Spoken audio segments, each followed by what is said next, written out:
Europe has succeeded because of its fractionation. The large number of nations for such a small geographic area led to conflict between them. Groups necessarily compete for scarce resources. Europe, with this competition, developed technologies, developed ideologies, and developed political structures that saw it able, at the end of the last century, to dominate the majority of the globe.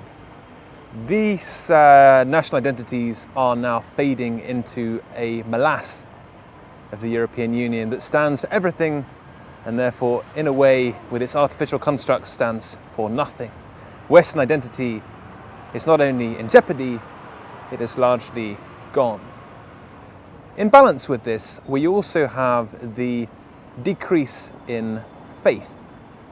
The traditional Western religion, imported from abroad, has all but disappeared in developed countries in terms of real passionate and unwavering belief. This has the impact, as Nietzsche said, of bringing nihilism when our superstructure and our substructure is uprooted and destroyed and torn down. We end up with no faith in anything. We can possibly find that faith in arts, and people have managed to have some semblance of higher meaning, some semblance of higher form by following the art of the past. The great art is in the past, informed by that natural and instinctive belief that we have largely lost. Modern art is not only destructive, it also revels in despair.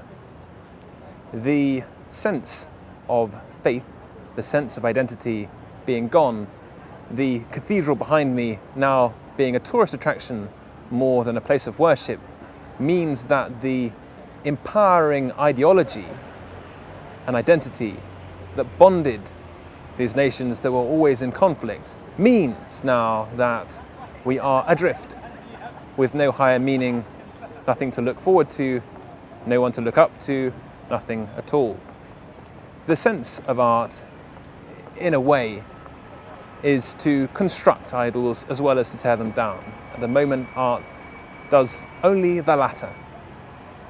And in the Phoenix Project, we want to rise again. We want to take the ashes of Western civilization and create the idols, create the meaning, the structures of meaning that people can look up to and find solace in. The catharsis of life is less necessary now in our age of comfort, but as we see greater resource scarcity caused not only by overpopulation, but also the effects that overpopulation has had, we will find a greater recourse to those belief structures.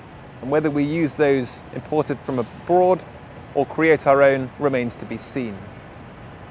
The Phoenix Project has some small sense of the future, but also has that greater sense of the past, to look back to those idols and to look into the human soul, to uncover the gods, goddesses, ideas and ideologies that are within our own instincts, to unbury them, to take off the dirt, to reinvigorate them for the modern age in which we face new but also old challenges.